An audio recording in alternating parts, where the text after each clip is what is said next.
loud? No, I'll just mute your while we're playing it. I'll just No, mute no, you. but just when I'm No, talking, is no, that okay? it's perfect. Perfect. Good. Absolutely perfect. Okay, so we're hooking up now. I'm going to give it about 15 seconds and allow people a little bit of time to come in, the early ones, so they can watch this incredible creation, these videos that you do. This one's very interesting. I like this one a lot. That means then, when I'm sitting here looking at the trees, are the trees existing in this realm?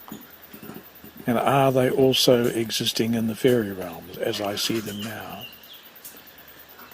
And is the rape and pillage of the forests which are going on around the world causing concern to those that dwell in the fairy realms, and particularly to the elementals, the fairy beings that look after each plant? So when I sit here looking at my young kauri tree, am I seeing exactly what will be seen in the fairy realms? Or are the fairy realms so utterly different? The trees are different, the waters are different, the animals and birds are different. We've got to actually look at all this and to see what else we can find out. Therefore, this means that whatever damage that we do to Papatūānuku as humans living in the vibration that we do, are we also harming and damaging the land in which the elementals and the fairy folk live? It's just why we are hearing concern. It's just why there is concern.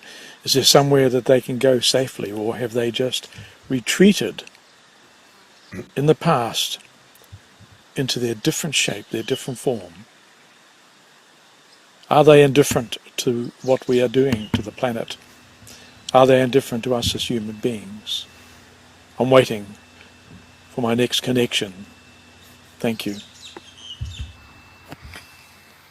I can see something in my peripheral vision when I just look straight ahead with an unblinking gaze. And then when I close my eyes and sit quietly, I can feel a bubble of energy, of energetic beings around me, moving, dancing, jumping, looking at me, yet I cannot quite see them. The time will come.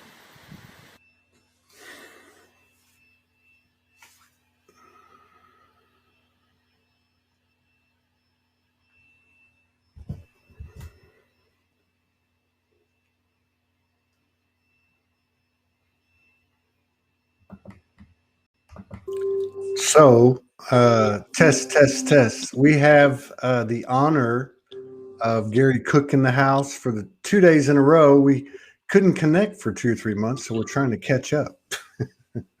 But welcome back, Gary. Hello to your beautiful, beloved partner and bride.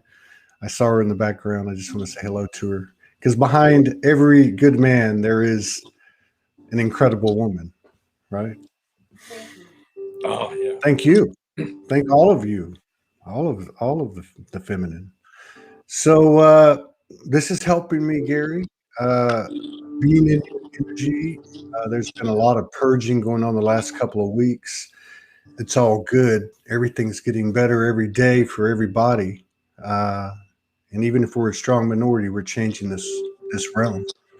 And of course, with the help of our elemental friends and the nature beings and all the other aspects that compose us.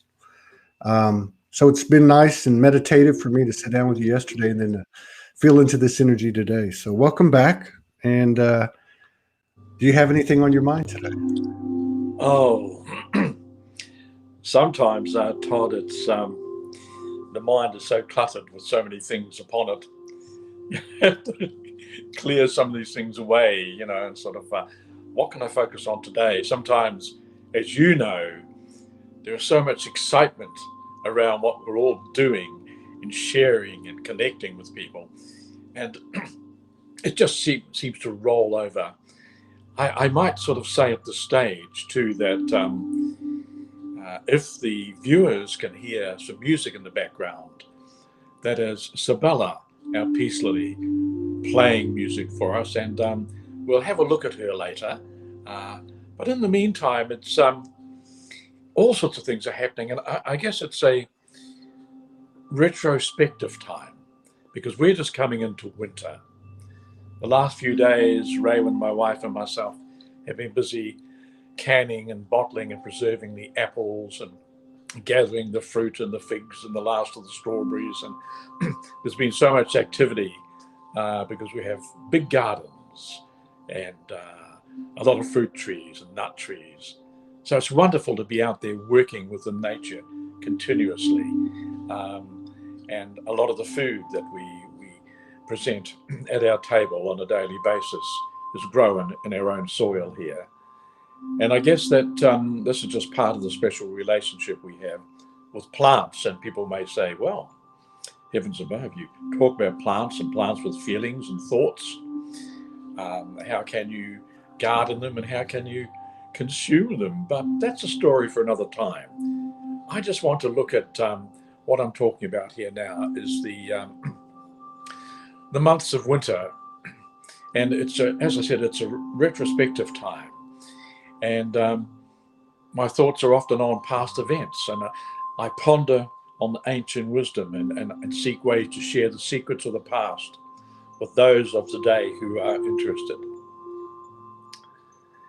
And then often into the partly organized ideas basket for what I'm going to talk about next comes an event that will forever change my personal approach to the wonder of the natural world of which we are all a part. It would seem that within every moment of our life, within every action and reaction, there is constant change and movement. We all live within a highly charged field of limitless energies and boundless possibilities.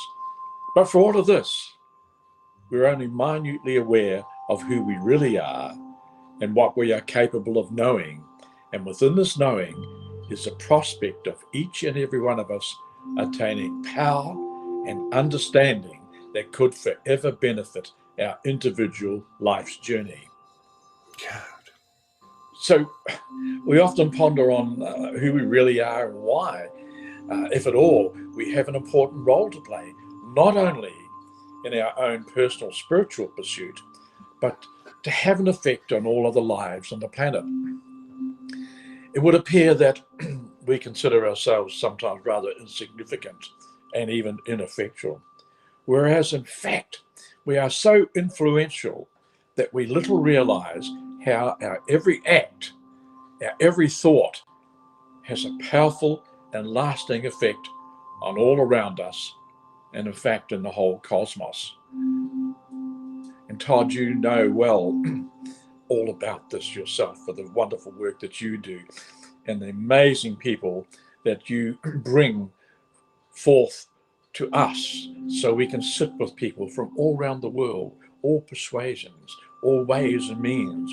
And this is wonderful. It's all grist for the proverbial mill. And from all this grist, we can sift through it and find things which suit our present conditions and perhaps give us inspiration. So I thank you so much for what you do and what you gift. Well, you're very welcome. And I thank you for what you just said. I got so much out of what you said. There's three things that stood out the most. And one of them was, this is the only aspect, the only consciousness that has been, such a vast majority of our conscious experience. And we're so much more than that. And so, like, even with the beautiful compliment that you've given, and I'll just use myself as an example, not to get too caught up in myself and even our species, because we're even much more than just the species that we seem to be in our awakened state. And then the other thing was how we have been searching. It's just an innate part of the soul to want to expand, even if we stagnate for a little while. We're in this incredible passion play, this incredible collective hero's journey, and we're awakening. Yet I can go out here right now to my little portal between two trees, centered on a little small tree that couldn't be more than three or 4 feet high. And I can connect to those aspects of myself, and I can learn what I've been learning and more by my external research and, meditation, self-introspection. There's a lot to offer right before our eyes. So I really thank you for that message. No, thank you for that. It's incredible because we all have trains of thought and things come into our minds, and we're not always presented with an opportunity to share with as many people as possible. And I've always been a great believer that as we learn anything, we must put it out with as many people who are willing to listen. Excuse me. Or who may be out there, because we are such powerful beings as an individual, although few are aware of the extent of their importance in the grand scheme. And as such, we have come to where we all stand individually today, either in a state of abysmal ignorance or elevated understanding. It is not our natural state to live in ignorance of our true destiny and our responsibility towards all life on the planet.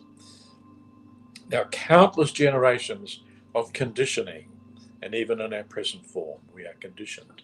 And the effect of organized society have led most of us away from the natural right and instinct to be able to acknowledge and understand the true nature of the universe.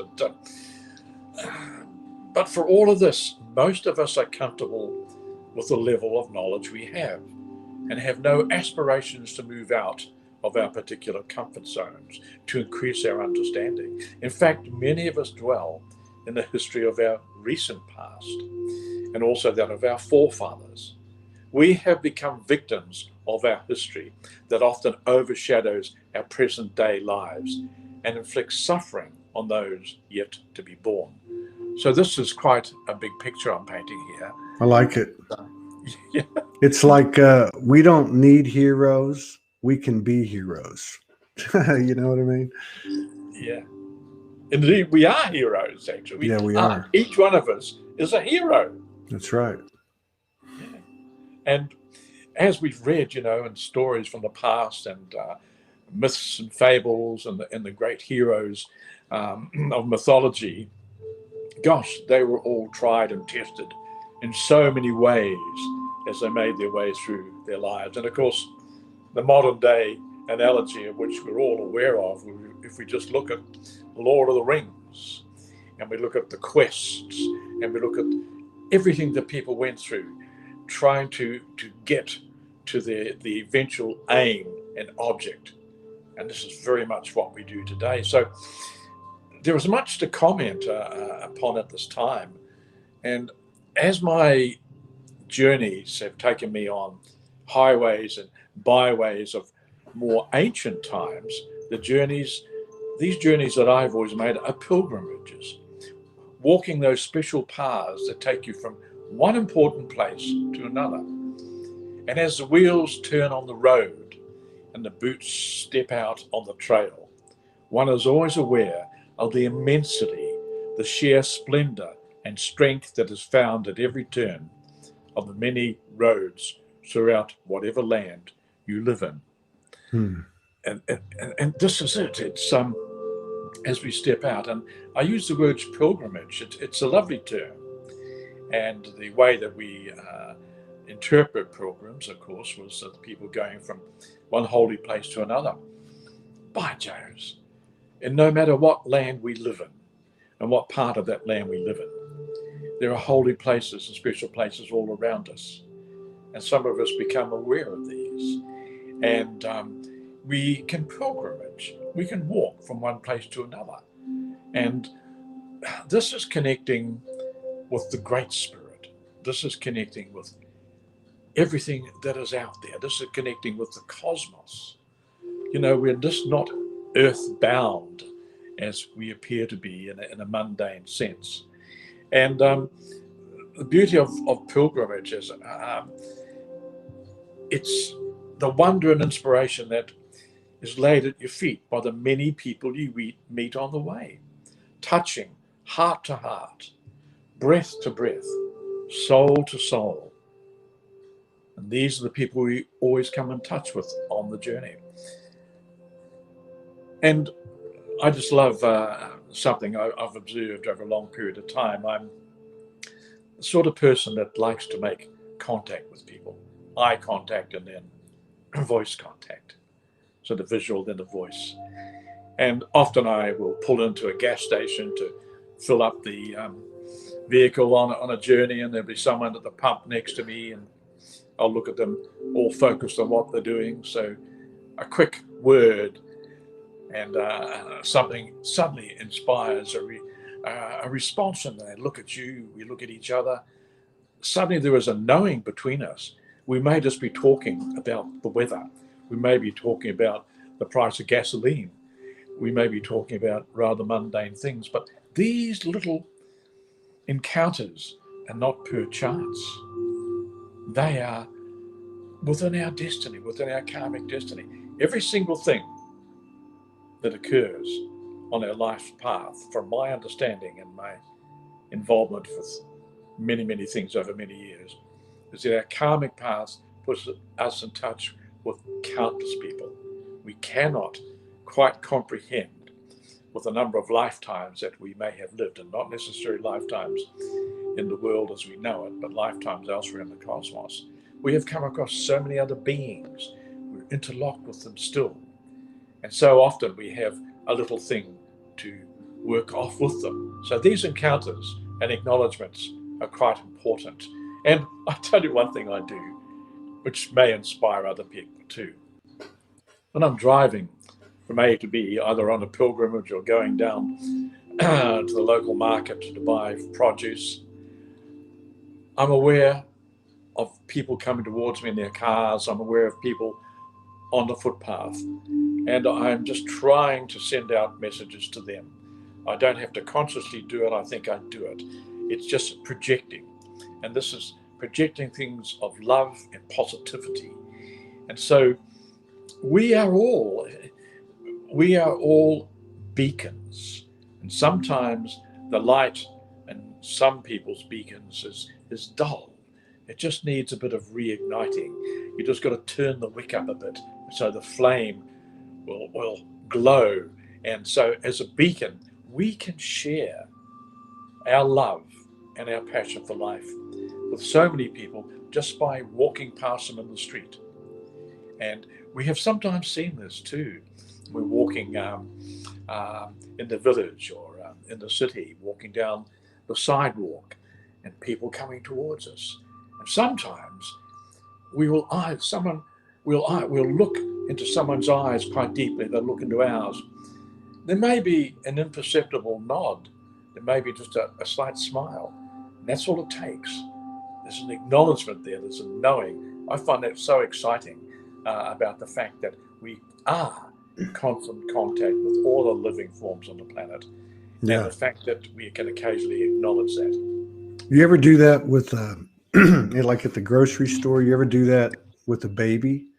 Like you're walking around and there'll be a little baby, and then all of a sudden you lock eyes with the baby. And it's just like, you know, because when a baby looks at you and really looks at you, that would talk about a grounding process. Oh, that's incredible. And you're so right. And if we have the divine opportunity to hold a baby in our arms, like grandchildren or friends come around and they have their little baby, and you look into the babies and the baby looks at you. They look at you with such knowing, don't they, Todd? Yeah. They're like, hey, everything's going to be all right. Don't worry. Yeah. Yeah, no, that's well, but as we progress on our individual journeys, we're always seeking that elusive future. Wow, what are we going to be doing here? That always beckons from just around the corner. But as we sleep, we travel within other realms. And when awake, we have the will and the way to make every step and every minute of every day so important and meaningful. We just can't waste a minute. That minute is gone, that hour that is gone, it's gone forever.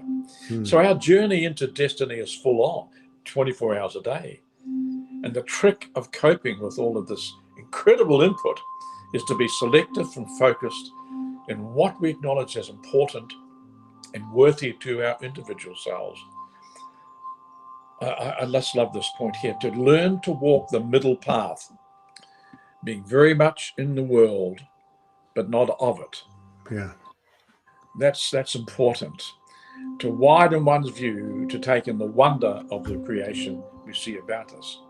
And if we can be selective with what we view, the outer experiences become very much one of a deeper inner meaning.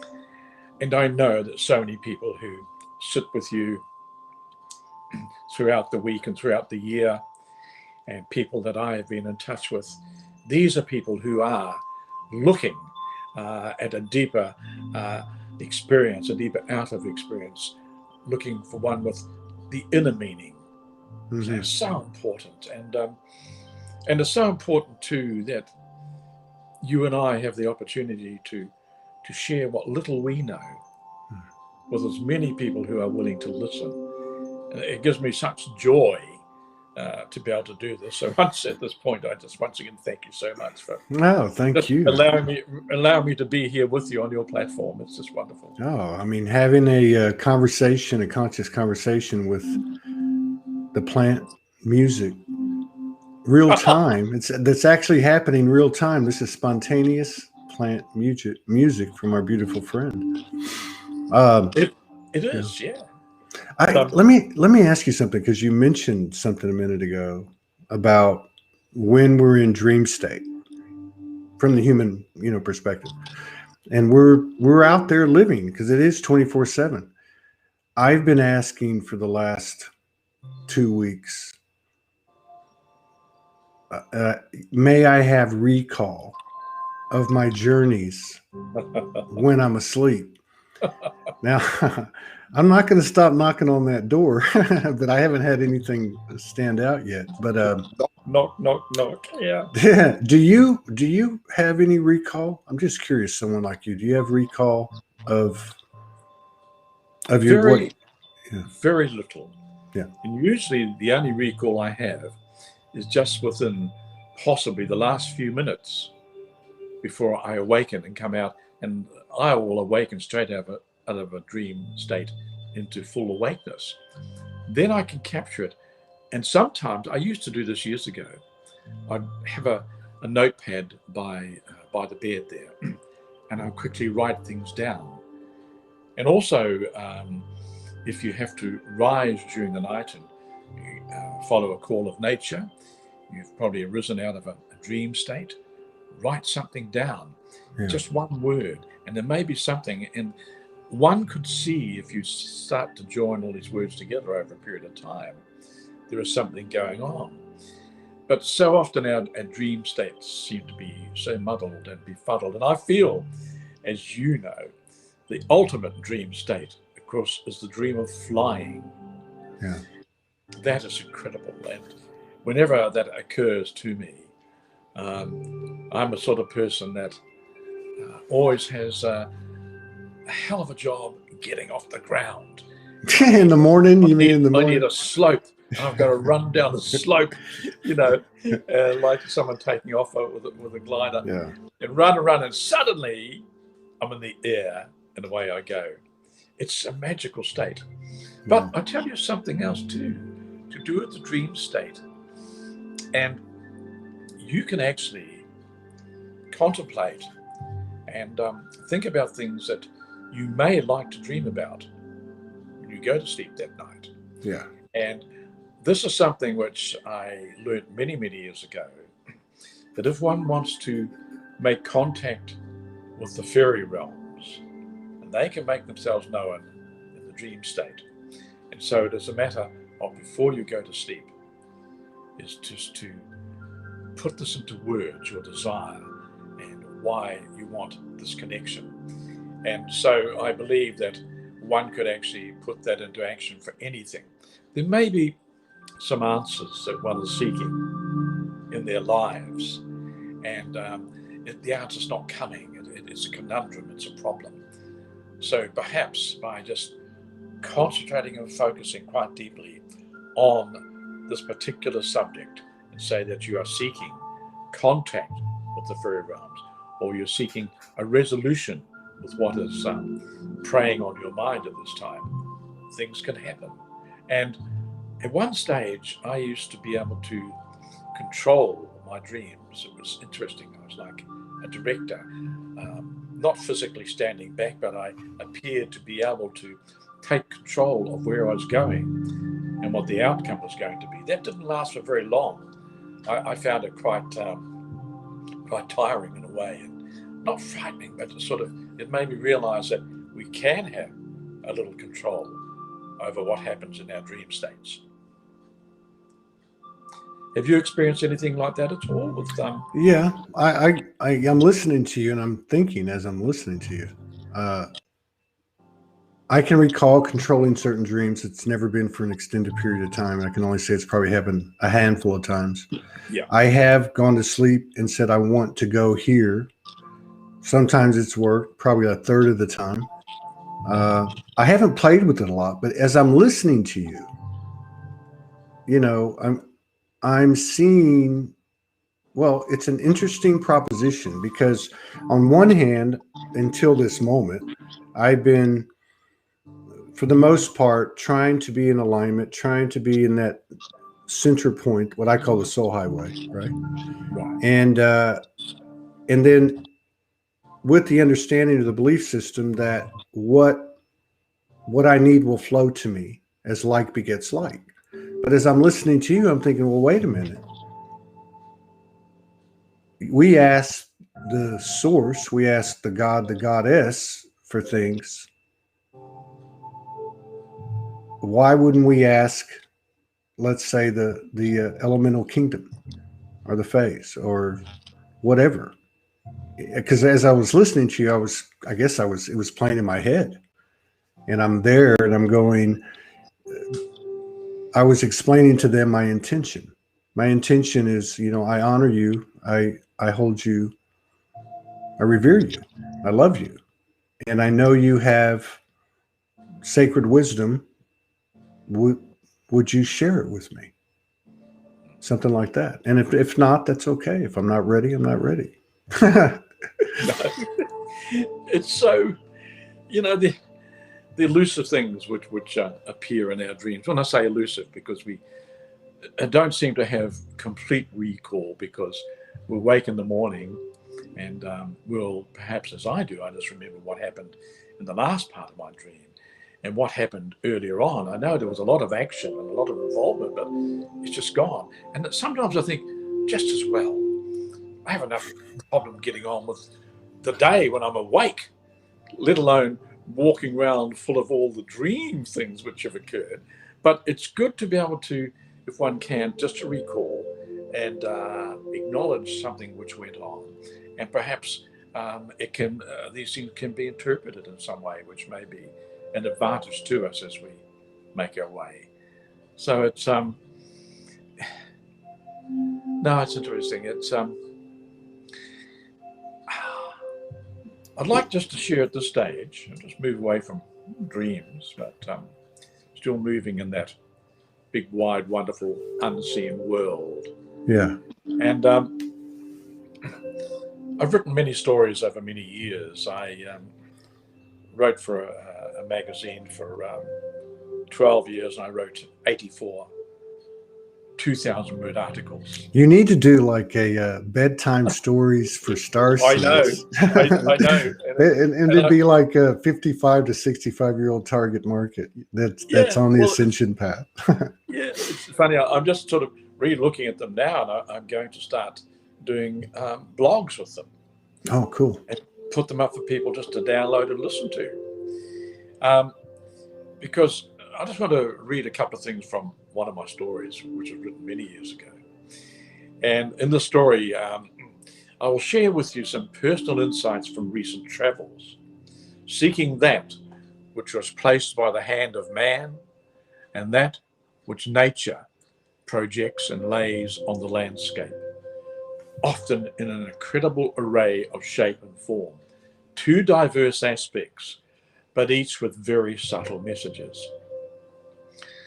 So once again, I was on another outward journey, following in the footsteps of the many who have gone before, walking on a place we call the Peace Trail, following the journey of the Greenstone, the Pouanamu, the Peace Stone of New Zealand, spoken of with reverence in many different ways and different tongues.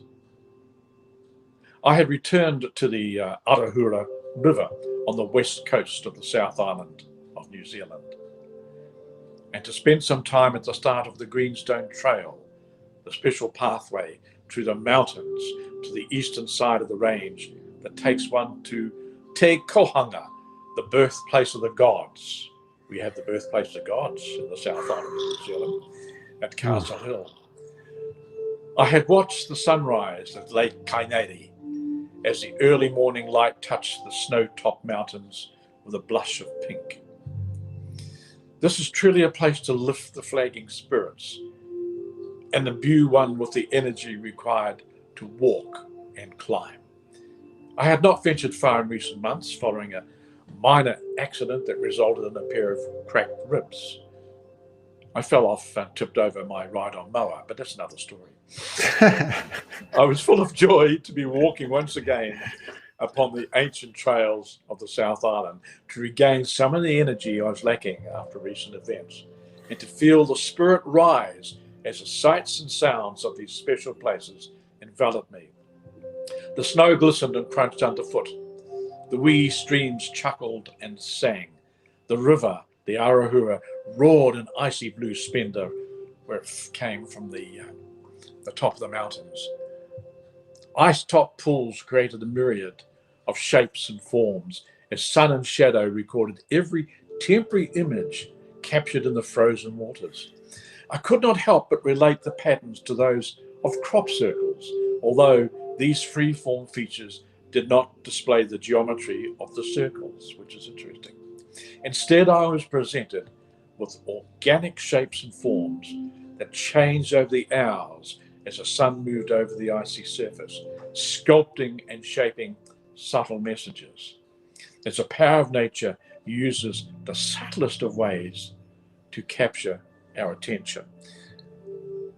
Now, I consider these symbols and signs to be messages just as important as any word. And there are many places in this land, and indeed all around the world, where universal messages were left by the ancient ones to inform those that came after of certain events that seriously impacted on their lives. So often, these events enable these early folk to mark and evaluate time and season. And these records of personal and supernatural occurrences are etched in wood and stone or painted on the walls of rock shelters. So there are so many signs and symbols out there, Todd, in our landscape. When you do your daily or your twice daily walk around your dry stream bed and your trees out there, you're surrounded by signs and symbols, as you know. And as we said the other day, the signs may be as simple as the bird, the leaf falling, and if water has come into your dry stream bed there after the rain, how it's running across the stones and how it changes the whole sound of that area. Also, I'm a great believer in looking at the clouds. I look at the sky all the time, not only looking for shapes and forms, seeing if one can see a cloud which looked like a rabbit or something like that. But I was taught many years ago by a Māori tohanga the art of looking between the clouds. So when you look at the clouds, fluffy clouds moving through the sky, and you see the blue sky in between, focus your eyes on the blue sky.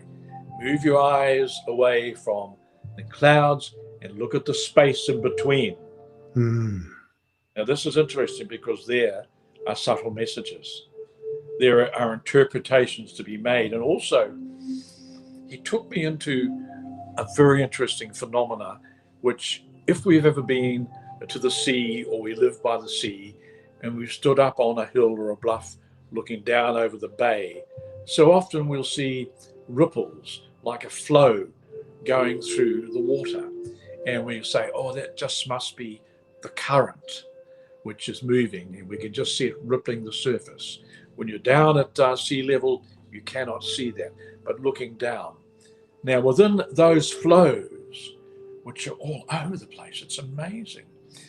They are partly enhanced by reflecting the sky above, depending how many clouds are in the sky. And once again, these flows are interpretive. You can look at them and something will come to you. It doesn't mean to say that you have to be able to read this. It's just that you have to use your imaginal faculties and just look at it and look at the subtle messages. So we're surrounded by messages. It's the same feeling to me. It's the same energy of what you were talking about yesterday. It just involves different elements of creation. So like yesterday, you were talking about how the first thing you said was when the sun goes down, that there's scientific proof that, the trees and the shrubs and such, they kind of contract, they relax, and then the sun comes up and they stand back up. So you see the relation there. And then you were talking about in the morning when the birds start to sing. And it's not just the birds singing, it actually has an influence and an interaction with everything, the trees and everything. It's part of the process. So when you're talking about this visual that you just described, I see the same connectivity, the light, the water, the waves, the ripples, even the observer. So now you have, does the observer have the same relationship with what he is observing? Of course. It's cool. I'm digging it. This is because we're actually creating these things too as an observer. We are affecting all these things around us. We don't really realize that. But if one delves deeply into quantum physics, you'll see that, wow, this is an incredible possibility. It's interesting that one thing which has come into prominence, I don't know, I haven't kept up with latest news, but what happens in North America. But for years, I was very interested in following what was happening in the UK and in Europe with serial crop circles. Oh, yeah. Circles, as we know, in shapes and forms which we go ooh and ah at and look at and wonder what on earth they are about.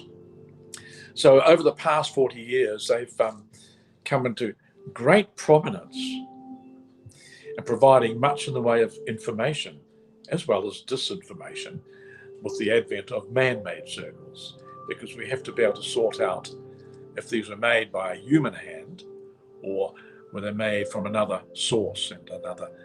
So a few years ago, we had the experience of walking within many circles in the south of England. We spent a month, Raywin and I, with a small group of people, crop circle hunting.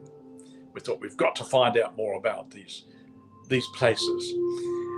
And I well remember the feeling associated with a genuine circle as opposed to one that was man-made. There was a noticeable difference. So one was able to then sort through what was real and what was man-made. And this all came back to me as I was on my little walk up the Arahura River, and along the track, rough track I was walking on to the woods and forest, there were puddles and pools all the way along, covered in ice. And so crop circles came to mind when I gaze and wonder at the ice-topped pools of water on the side of the path. And here again was nature at its best, drawing my attention away from the stony track, my backpack loaded with a couple of cameras and my big heavy tripod. My attention, indeed, my focus was drawn to the patterns at my feet. To some, these patterns would need to be interpreted to provide an answer as to how and why. My personal feeling and interpretation is that we are surrounded at all times by natural messages and stories that both hold hope. So there's a lot more crop circle frequency out there than we might think. It's right before our eyes. I think so. And you're right there, Todd. They don't have to be presented as something which is 40 or 50 meters wide. They can be that big. Yeah. And so often, though, we will walk, sort of past things, unless we have opened ourselves up to the possibilities of what is around us at all times. It's almost as if we have spent our lives walking with blinkers on, very focused, a very narrow focus. But if we can extend our focus, get rid of the blinkers, and even just to walk on the grass of a cut lawn, and to look at the beauty to be seen within, to lay on the grass, to walk bare feet on the grass, to stop and look closely at the bark of a tree, and suddenly you look closely at the bark of a tree that you've possibly walked past many times, and say, oh my gosh, I never saw that little picture there before. Yeah. There's someone waving at me from the bark of the tree. Has that always been there? And why didn't I see it? But the more we open ourselves to these possibilities, the more open we are to receive these images. Yeah. And this is our God-given right, if you like to put it that way. This is, we can now start to fulfill who we are in the human form and what the human form is capable of. Looking at the human form as opposed to the spirit within. Right. So the human form with its eyes and all its external senses is just amazing. But so many of our senses have been dulled and reduced. And it's our communication system, right? Yeah. I mean, I think probably the thing I say trees is the thing I can connect most easily with, but it's actually the rocks.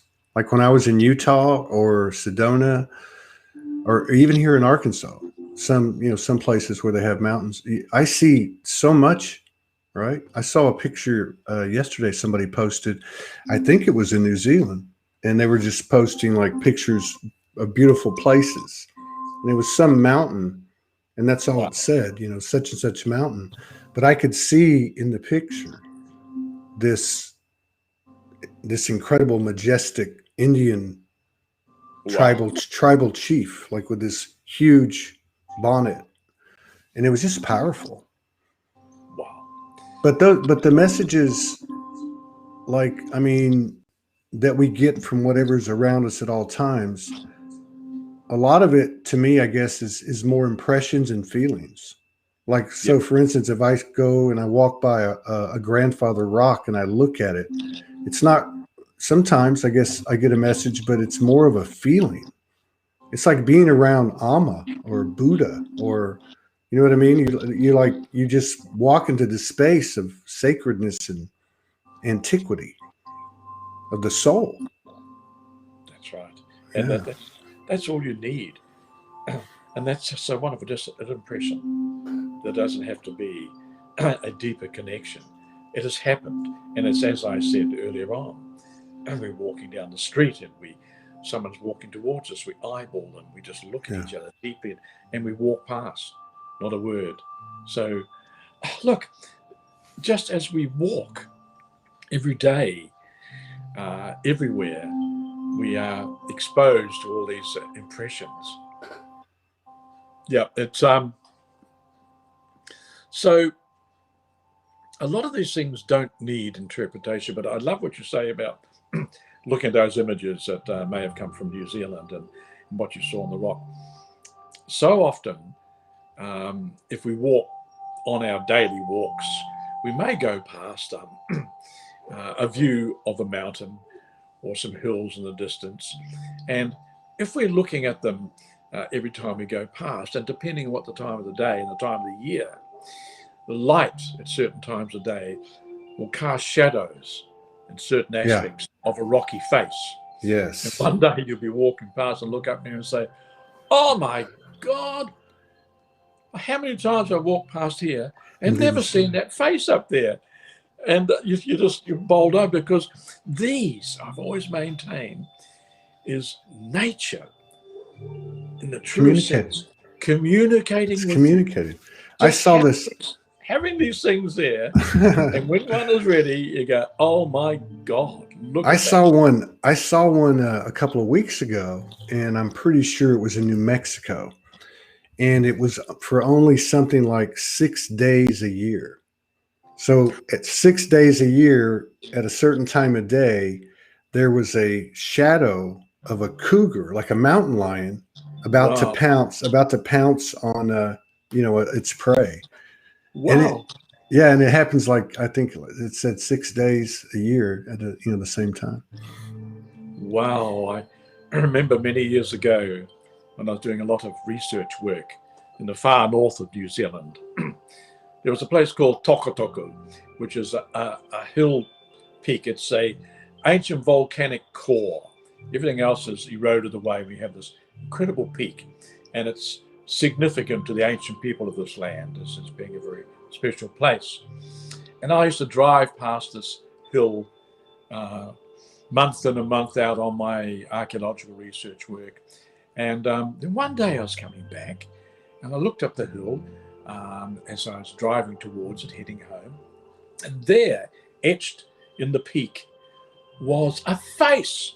And there were eyes, nose, and a mouth right at the top. I thought, oh my gosh, get out and photograph this. And then I mentioned it to my mentor, a Māori elder, a Tauhanga Kaumātua. And I said, listen, your people used to live in this area at Tokotoko.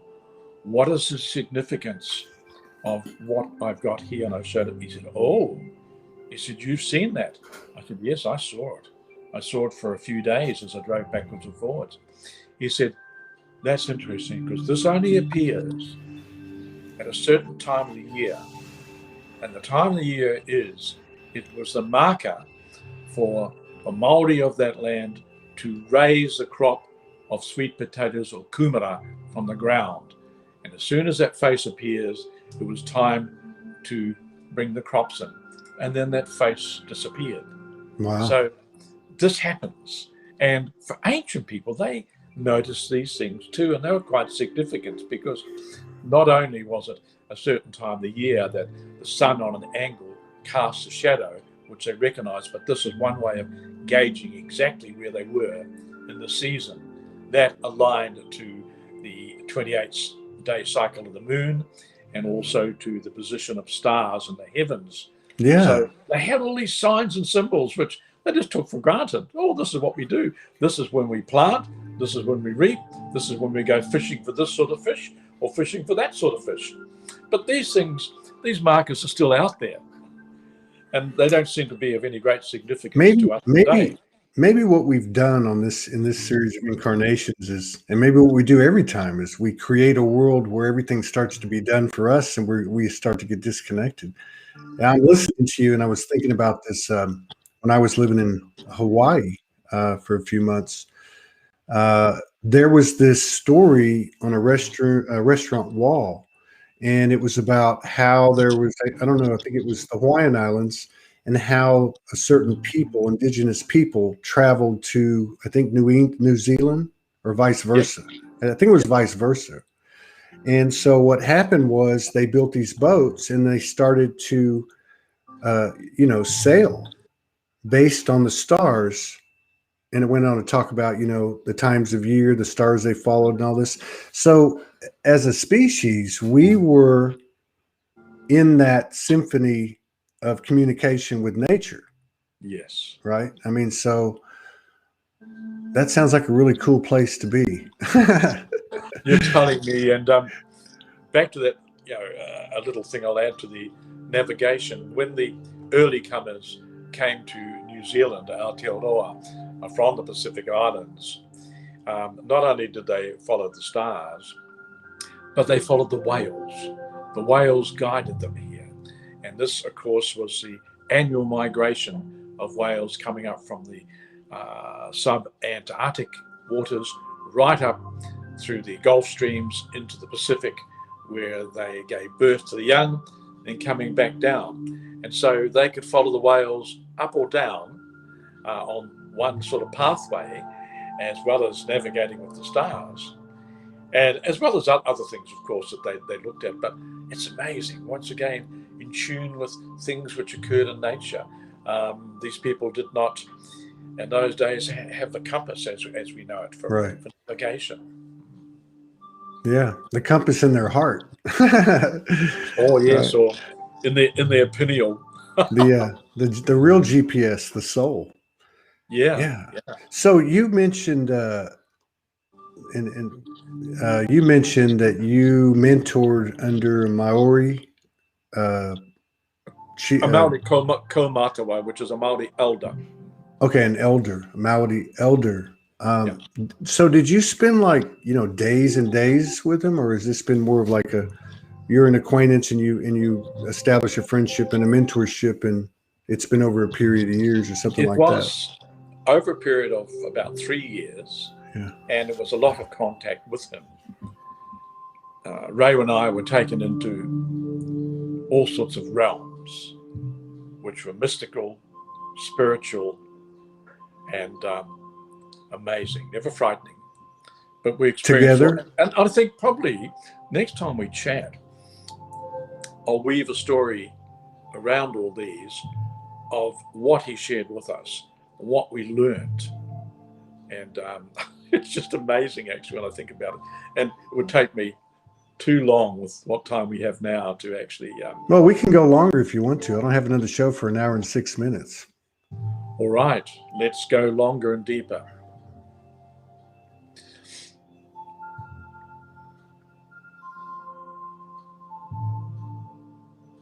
So, when we first met, the Waitaha Tawhito elder or kaumātua, he said to Raywin and I, he knew of our interest in bringing out the history of the Waitaha people, which was a forgotten history in this land. And he was thankful that people like us, as well as many other people, were looking at bringing out the history. So he said to us, to Raywin and I, that you're going to be making many journeys around New Zealand, and we need to put things in place to protect you on your journey. So he said, next Friday morning, which was in April, coming up to that now, April, I want you and Raywin to meet me at the gate into a seaside reserve and park, the north of Auckland, way out in the country. We didn't live too far away from there. And he said, be there by 4:30. So Ray and I drove out there in the dark and down to, and this particular reserve, they always close the gates to stop people driving all over the place at night time and not caring for what they're doing. So we parked our cars and got out, and here was the Tawhito elder there. And he had with him 2 ladies, or kuya, and these are the old ladies who hold the wisdom. And he said, we're going to walk down the sealed pathway into the park to a certain location. So we climbed over the stile in the fence, and no light. We're feeling away in the dark. There was no moon. There was a clear sky and lots of stars. And so I had with me my toko, which is my talking or walking stick. And Ray and I were tapping our way. She was holding my arm. in the dark along this sealed pathway, much like the blind. And then as we went, I was aware of on my right side a great rustling in the autumn leaves which had fallen off trees and laying on the side there. And I thought, wow, there's no wind, but there was rustling, And every now and again, the kaumata would say, stop for a moment. And I was aware of him turning to face towards where the rustling was. And he would say a few words of Māori. He would say, let us go on. So we went on down the pathway. And then he said, stop here. So we stopped. I didn't know where we were. I was starting to make out the silhouettes of some big trees, which are right in the park, because the sky was starting to lighten a little. Okay. And there was no wind. It was very still. And he said, oh, this is interesting. He said, there was a party waiting to welcome us here. And I thought to myself, oh, where? And he said, they're standing up front there. There's a big group of them waiting for us. So the 6 of us walked slowly forward, and he was talking, and he said, here is the high chief here, and they have come to welcome us to this place, to allow us to come here for our ritual. And going through my mind was, oh, wow, this is interesting. I can't see this, but and I have little understanding to myself, but let's carry on. So we carried on, and we passed through wherever these people were. And we went to the side of an estuary which came up from the ocean into a big body of water. And we went and stood on the side there. And then he said, I'm now going to do a ceremony which will put protection on you and Raymond as you travel through the land. So then he started to do a prayer, or in Māori terms, a karakia. And it was an amazing karakia. He stood out there. I could see a silhouette looking out over the water. We were standing back here, and the koya, the 2 elderly ladies, were standing to one side. And away his voice went, and it rose and it fell. But I noticed as he was talking and putting out this sacred prayer, every time his voice rose and went high in volume, all the trees around us rustled with the wind. And then it died down. I thought, wow, I noticed this. And then away he went. And then he finished, and the ladies did a waiata, which is a sacred song. And then he came to me and he said, now it is your turn. And I was quite nonplussed. I thought I didn't know what I was going to say or what I was going to do. So I took my walking stick, which has a carved face on it, with a couple of smaller eyes in it, which are made of the green stone, the pouanamu, the sacred stone. So I had my toko. And I stood up there and I said a few words to the great, to the universe, and thanked what was happening. And I don't know exactly what I said. This was it. And so then I stepped back, and he said, there we are. We'll go and sit down on the main beach for a while now. And I said, what was happening when we were going down the roadway to where we came to where those people were waiting? I said, you were stopping on the side and talking into the side of the road there in the dark where all the leaves were rustling. He said, that was an urapa, or burial site. He said, a great tragedy took place, a shipping tragedy many years ago, and all the people that perished were brought ashore and buried in open graves here, because this was the very early days. And he said, they were restless, and he said, I was praying for them. I thought, wow. So he said, now, he said, everything is in place for you and Raymond to travel on your journey throughout the land in great safety. So we dispersed, and back in my office a few days later, 4 or 5 days later, phone goes, and the kaumata said, he said, I've got something very interesting to tell you. I said, yes. He said, remember when I said, I remember that well. And he said, you stood there with your toko, and you held it up as you were speaking, and it has the face on it with the big beard in it, in the green Poanamu? I said, oh, yes. He said, I remember it well. I said, so do I.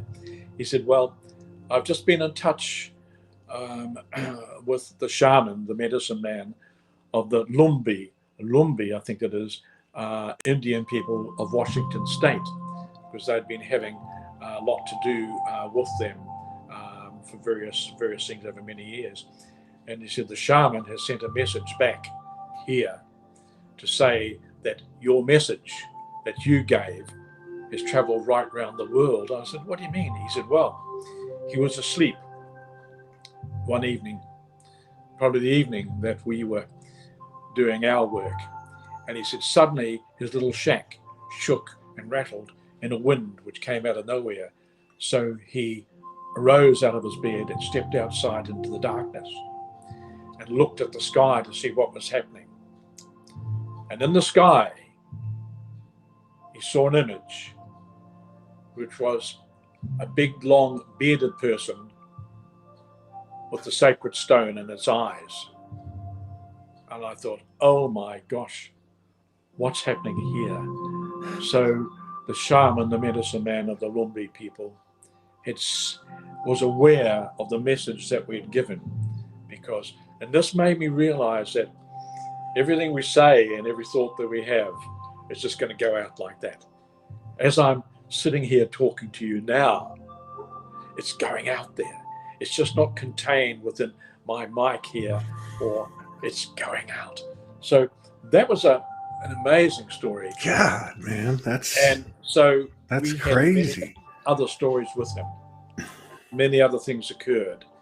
And so we were learning all the time, and we were learning of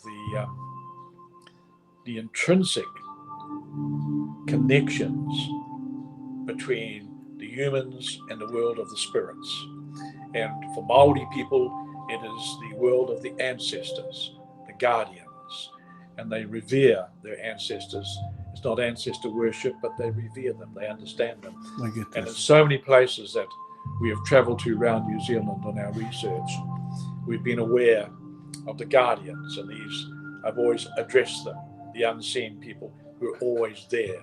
And sometimes the guardians take the form of a Maori warrior in full regalia, with carrying the taiaha or the spear, and they will challenge you. Why? Who are you? What are you doing here? And this has to be explained.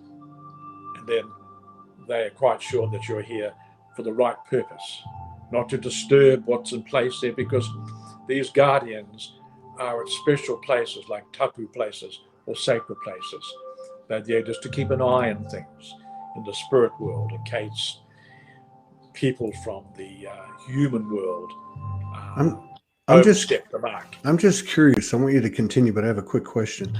Is in that what you're describing, do the Maori acknowledge the star family? Do they have any star family, experiences or history passed down, like through oral history, anything like that?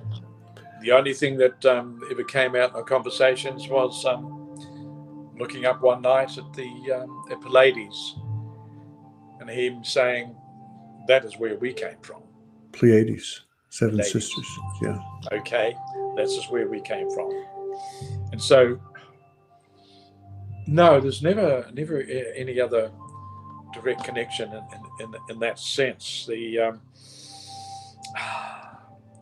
where do I start? Where do I finish? Well, it just tells me when I listen to you and I get your vibration that the cosmos is right before our eyes. What's closest to us is furthest from us at this point. And the closer we get to it, That's right. I think measuring the cosmos or trying to measure it in human terms, it's just limitless out there. Well, I mean, but you would think like if our potential or our creative abilities or whatever you want to call it is like a tree, the trunk has to be the strongest. So it would make sense that we start the connection with that which is right in front of our eyes, with all senses, higher and lower, and really feeling into that. Maybe that's what's happening. That's right. Did you? I may have asked you this before. Did you ever look through the Ringing Cedar books, the books of Anastasia? No, I wrote that down. I found that in my Oh, notes. okay. I found that in my Because notes. I went on she, good. Yeah. yeah, she remarked in book one, because there's 12 books in the series. Book one, that if we wished to convey a prayer of one sort or another, we would seek out the biggest, oldest tree in that area. And we go up to this tree and we put our hands upon the trunk. And then we would send our message. Now, our message would go right up through the tree, right out through the crown, out into the cosmos. It would go right through the universe and then come back and shower all over the planet. Interesting, that. Very, very intriguing when you think about that. And these are things which make one, think more and more about the value of trees. I mean, we can look upon trees as being an antenna, but in our human form, we are also an antenna. And we, as an antenna, are open to receive messages from the outside, but also to send messages out constantly. So it's a constant thing. So we are, as my friend Dr. Robin Kelly wrote in his book, we are a human antenna. So we can be like the tree. Todd, it's once we get into this, it's we can go on. It's how are we going for time? Are you okay? Yeah, we got another 20 minutes. Okay, so can I tell you another story? Yes, please. And it came to pass at late one evening, about 10 or 11 o'clock, I got a call from the Kaumatawa. We're all living in Auckland. He said, I want you to do something which is quite urgent. He said, I want you to go into Auckland. I lived probably 30 k's out of the city. And I want you to go to two separate addresses and pick up two people. And one is a Hopi man from North America. And the other is I'm trying to think. The people from, that'll come to me. Not Chehalis. A man from the Indian, this will come to me. Two men from an Indian tribe, which is up off the coast of British Columbia. My memory, you see.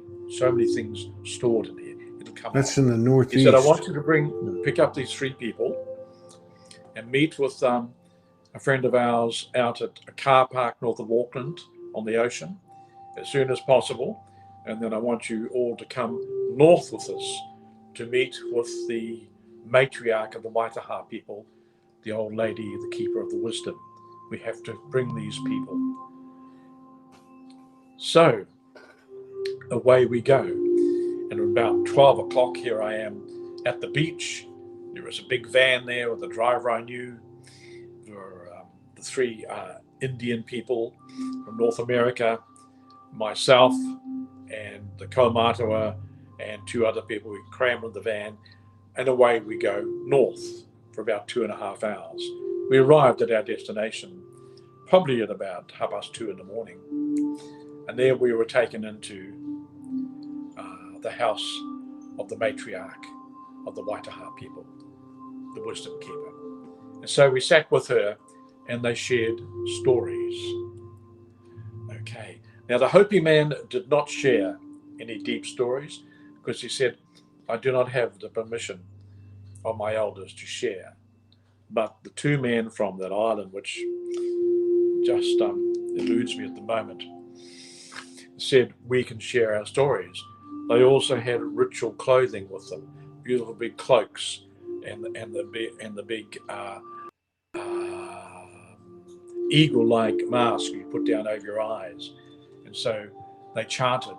We had this incredible, exquisite evening.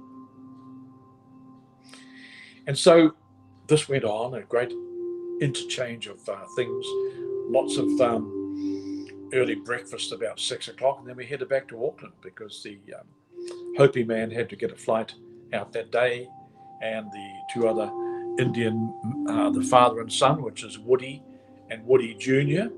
Woody Jr. was a film producer in Vancouver, and Woody the elder was an elder of the tribe. Oh gosh, isn't it funny? The name's still gone.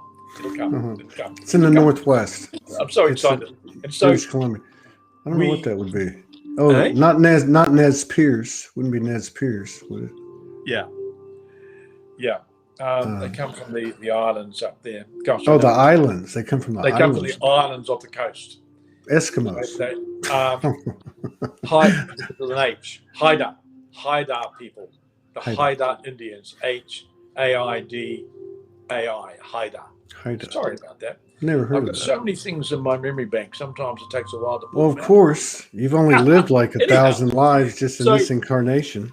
When we get back to Auckland, the Waitaha Kaumātua, the elder I know, presented Woody Senior with a beautiful carved walking stick, which is quite significant for amongst Māori. It's what you call a toko.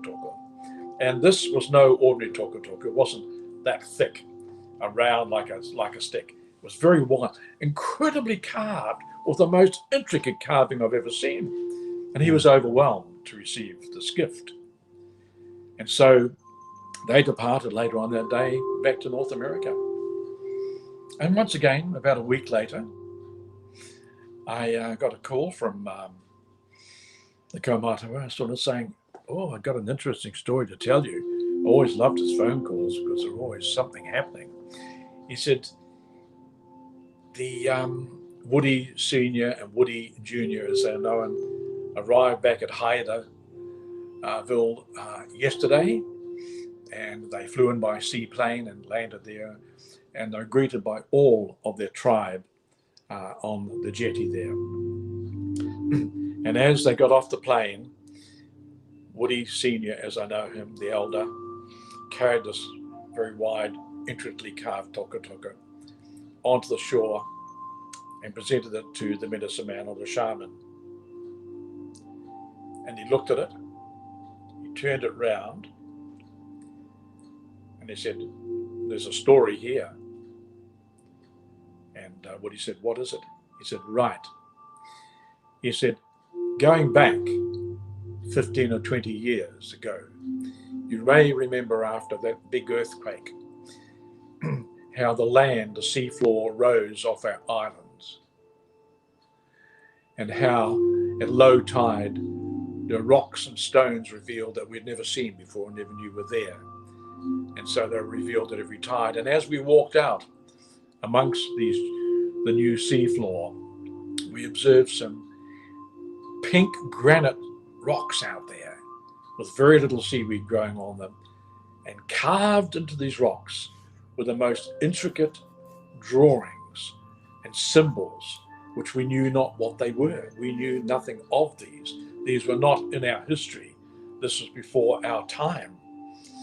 And a geologist came by doing work, and they asked him to look at these rocks and give his opinion on how they could have been carved, because the carving, a lot of rock carvings in very early times were what they call pecking. They would just get a sharp rock and peck at a softer rock and make an impression, tick, tick, tick, tick, tick, tick, tick, like dot drawing all the way around. But these symbols were carved as if they'd been carved out with a laser or with a big chisel. And the geologist said, "I cannot understand this." He said, "because this granite is so hard. Who could have worked this rock? Who could have carved these symbols which are there?" And so they sat there, and they still do to this day. Can be viewed at low tide. And then the shaman said, looking at the carving on this toko from the Māori people of New Zealand, these symbols are exactly the same as the symbols which appear on the rocks out there on the seafloor. So that was a big eye-opener. Wow. How was that ancient connection? How was it possible? And that's a great story, and it's It's a very true story. I love that. I love there that. I love that rhetorical question. Who could have created these carvings in this ancient, hard pink granite? And what came in my head was the sons and daughters of the seven sisters. There we are. Which we all, I have a feeling, are. Aye. So there we are. That's probably enough for me for one day. I'm keeping you up. That was an hour and 17 minutes, brother. I appreciate it. I look forward to many more frequent collaborations, and thank you for sharing space with us and honoring us with your presence. And thank you to your beautiful beloved. And both of you would be invited for a couples episode if you'd like, anytime. Okay. We'll do that sometime. All right. You take care. Blessings to you, my friend. Take care. Right. Love you.